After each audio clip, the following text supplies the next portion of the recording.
Thanks for coming to my breakout. I'm going to assume that you guys and gals want to make your business more profitable and attractive to buyers, investors, banks, joint venture partners. That's what we're going to dig into today. A little bit about me. First, you'll see real quick that I'm not a speaker, but what I am, I'm a very experienced business and M&A broker. Been doing that for 14 years. After being a serial entrepreneur for 30 years and had a failure in 2009. So I got out of the hot seat and became a broker. And then last year I kind of went on my own because I feel I can serve my clients best that way. When I did that, I really started looking at where I wanted to concentrate my business and thought about what I personally enjoy. So, and I'm a bourbon enthusiast. My wife would say fanatic, and she's probably right. So when I searched, I really didn't see a whole lot of support in this space, a whole lot of brokers that work with the small to mid-size distilleries and spirits companies. So that's kind of where I've landed. I love it. I enjoy the people. It's been very good. And as you know, there's a lot of unique nuances to the distillery business that are counter to the normal thinking of brokers, banks, buyers. And I understand those, and I continue to learn more every day. I love being a student of my craft. I come to conferences like this all the time, surround myself with experts, create a network of people that can support and help that are in the industry. Most people that aren't in the industry just really don't understand the intangibles and the trends of the alcohol business. So now let's talk about you. Every owner in the spirits world got in because they were either an entrepreneur who enjoyed the space or they were an enthusiast with a dream. So got entrepreneurs in here. I got dreamers in here. I really got into working myself because I was a dreamer.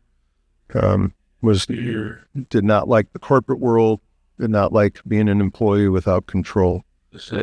Whether you're interested in selling or attracting money to grow, you need to position your business to pique interest. You need money to scale. You need to scale to attract distribution. There's a book called The E-Myth that talks about always building your business as if it was for sale. Really helps you position whether you are ever going to sell your business or not, transition it to family. It's a good book. It's reasonable. It's an easy read. I strongly suggest it. So let's dig in to how to position your business. So none of the items that we're going to talk about are deal breakers, but on the flip side, they're also no guarantee that they're going to land you on a beach for the rest of your life either. These are just pieces that are going to make it easier to grow, sell, partner, attract investors, or find distributors. The bottom line is to be creative and do as many of these as possible to make your business attractive. Well, it might be a sale that interests you. It's just as likely that it's for another reason. Maybe you want to expand and look for a bank loan or investors. Keep in mind that in these cases, you're going to be reporting to someone. Investors will want a piece of the pie. Private equity wants to own, but they want you to stay there and run the thing. Not that any of those are bad. It's just things that you want to be aware of. Sometimes an actual partner that is in a different part of the industry or a different stage in their journey might be the next step for you.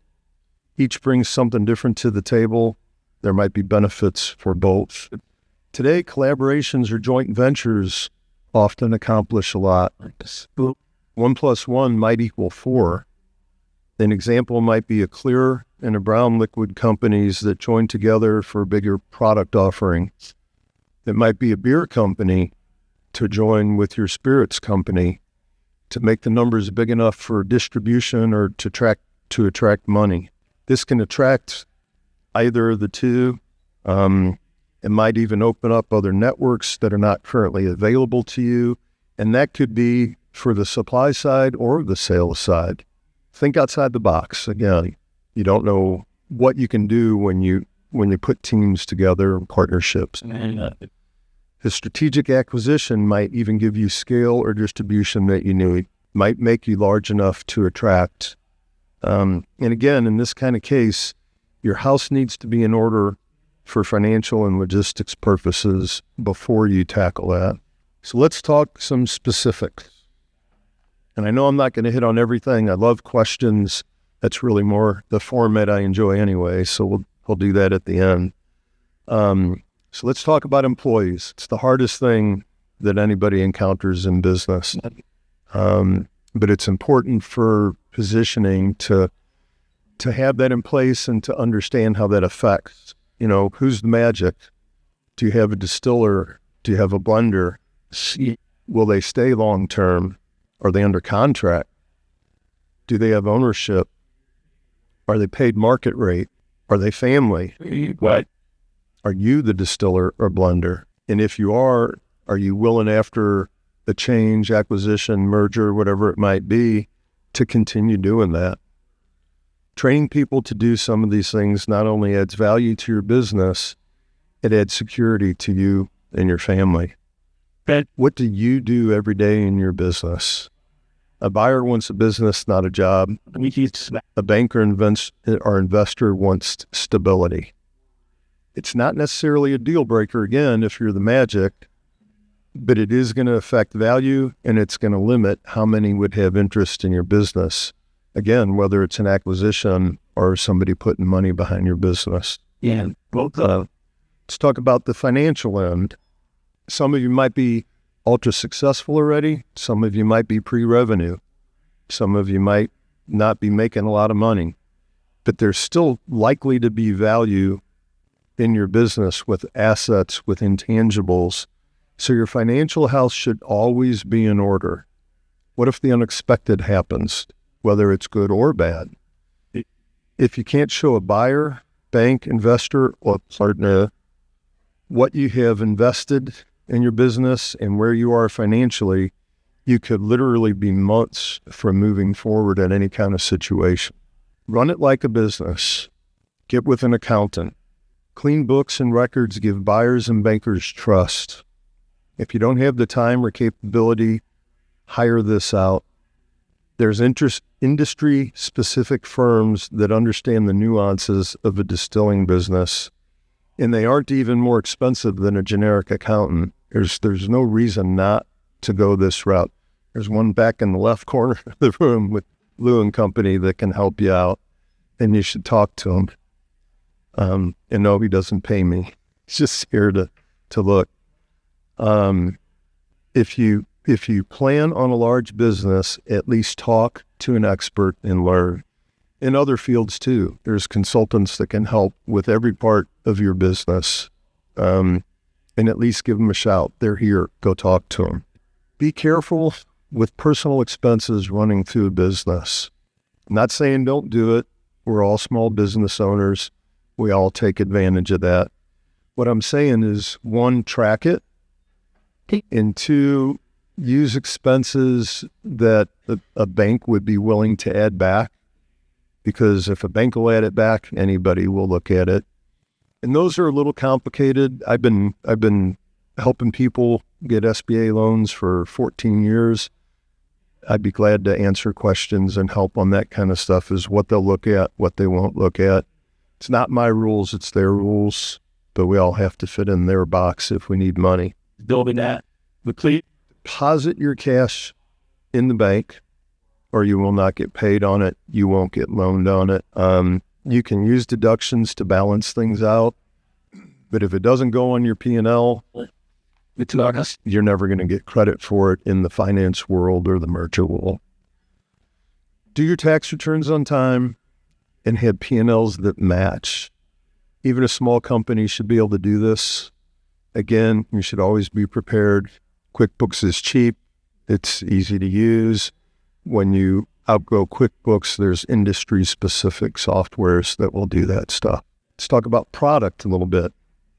Consistency is important. Processes are important. Don't just put these in place, have them written. Is your juice good? You need objective opinions. Quality is everything, and it doesn't just matter if you like it. What does everyone else think? Don't surround yourself with yes people, family and friends. Do regular blinds with people who don't know you. It's got to be good stuff. What about product availability? Can you scale up if the business takes off? Whether you're distilling yourself, if you're an NDP, can you grow if the market is coming for you? Can you manufacture at volume? If not, you need a partner that can help. Partners and collabs, again. Talking about marketing, I run into people all the time that are all about the product, all about the facility. They have no plan for marketing. You're not going to sell much if people don't know about you. You've got to market. It's a process. Word of mouth is never enough. You won't grow fast or at all. Budget for marketing from the beginning if you're not past that point. Put it in your business plan. Buyers, banks, investors will ask what you want to do, what you do to move product. Know where you want to sell. Know your market. Is it grocery stores, pubs, liquor stores, private label, tasting room? Have it in your plan. Understand how the system works in your state and in states that you want a presence in. The 3-tier system is complicated at minimal. Much of this starts as grassroots. Do tastings, be on the road, get out there, work as hard marketing as you are on the product. Most distributors don't do this stuff for you. They're usually just a warehouse and a delivery vehicle. Market, or collab with somebody who does. Let's talk about equipment, owning or leasing real estate, assets, tangible, intangible. Your company is worth something, probably even if pre-revenue, if you've got assets. Time is money. If you save someone either of the two, people will value that. It may fast forward their learning or startup curve. Opening a distillery more than just a garage still can easily cost millions and a year of time, all before revenue comes in. Then your liquid has to age. Brown juice is going to be years before you can sell it. Even clear juice is going to take months. Even if you're sourcing, you've got to blend, you've got to get it right, you've got to bottle it. It takes time. After all that is after all the process is down. The good news is that if you're wanting to sell, even if you're not making money, there could be real value. Just keep timing in mind. If you let yourself get into trouble, you might only get pennies on the dollar for what you've invested. Don't wait too long. Waiting too long is literally the most common mistake that I've seen in 14 years of helping people sell businesses. Should you lease or own your building? If you own, it's an asset that has a fixed value just like any other real estate. There are pros and cons with each. Preserving cash is important for startup. Once past that stage, maybe you buy your building. If you ever sell, you can always carve out the real estate from a sale, but that does make things more complicated. Again, it's not a problem, it's just more details. Talk to your accountant on that one. Years ago, I had a distribution business, and my landlord came to me and told me that the business was for sale, or the building was for sale, excuse me. So I went and I talked to my accountant, and I was young, I was in my 20s, and he looked me in the eye and he said, "Do you want to be in the real estate business?" And I said, "No." And he said, "Don't buy your building. Your accountant knows you best as far as financials, as far as your future plans. Does owning space restrict your ability to grow? What if you grow fast and outgrow your space and you own it? Now, again, you're in the real estate business. Partners may have a facility for you or vice versa. Again, there's no clear answer here. All situational specific. What's your aging whiskey worth? It's another category. At least we're in one of the few businesses where old inventory can be good inventory. And in certain instances, knowledgeable banks will value your inventories. So what now? Hopefully I helped you understand a little bit more about how you're positioned and how to improve that position. Have you figured out if you're an entrepreneur or a dreamer? How did you start? So what are you going to do with all this information? And this is where I can help. We talk about your needs and then help you evaluate your strong points and your weak points. Whether the purpose is a sale, bank, or investor money, partnerships or collabs, I may be able to help. I've got connections. Let's talk. The last slide will give my phone number where you can text me. It's got a QR code where you can go straight to my website and log in for information. And I love questions. That's much more my format than going through a presentation. Have I piqued any questions, anything I can help with at all? And I can do those confidentially at the end as well. Anybody got anything? I'll start with one. So how does today's market affect all of this? Big elephant in the room. We know the market's down. And the answer is it is going to affect this. It just depends on where you are in your cycle. If you need to do something today, you got to dig in and hold on. You're not at your peak, period. End of story. Anybody that tells you you are, you don't want to listen to them any further. It's not the best time to sell. It's not the best time to have to go look for money. But there are people out there playing. I have more buyers than sellers today. Dreamers. Dreamers is what makes the brokerage business go around. And I have a whole list of dreamers, and a lot of them have money. So, but is it going to be your peak? Is it going to be like it was in 2022? It's not. It's a changed environment. And I don't know how long it's going to take for that all to turn around. I don't have a crystal ball. It's the one thing that I can't do is tell you that. There's a few different kinds and a few different things. Again, some of them, it's a hobby. They want to own something that they can do themselves.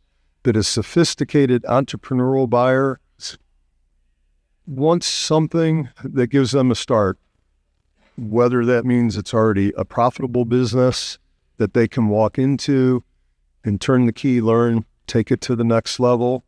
I've run into a bunch of people here that are wanting to build a still from scratch, to build a whole distillery from scratch. Well, a lot of them just want that head start. You might save a year and millions of dollars if you can purchase something in process rather than build it from scratch. So it depends on exactly who that buyer is. So always the biggest part of evaluation is a multiple of EBITDA or seller discretionary earnings. So as a broker, I'll come in and do what I call a broker's opinion of value. I'll learn about your business. I'll look at financials. I'll ask a ton of questions, figure out what that baseline is. And then the bigger the net, the bigger the multiple. And this industry is carrying some decent multiples today. So and I evaluate for free. I don't charge for that. It's a part of how I earn my keep and build a relationship. A lot of people have me evaluate every year or two just so that they have a tab on when and how they will sell at the right time. What the business is worth helps you make decisions. Did that help with that? Assets are another part. It's that multiple and often plus assets. But the basic, so again, there's two different kind of situations. There's an asset purchase where somebody is just really buying asset. But if you are making money, businesses are selling, these businesses are selling, and there are multiples that are being applied, and it is working. So it's probably going to be a while till we see numbers like 2022 again. But there are acquisitions going on. They're just a little bit more specific. Is it a certain type of product to add to a line?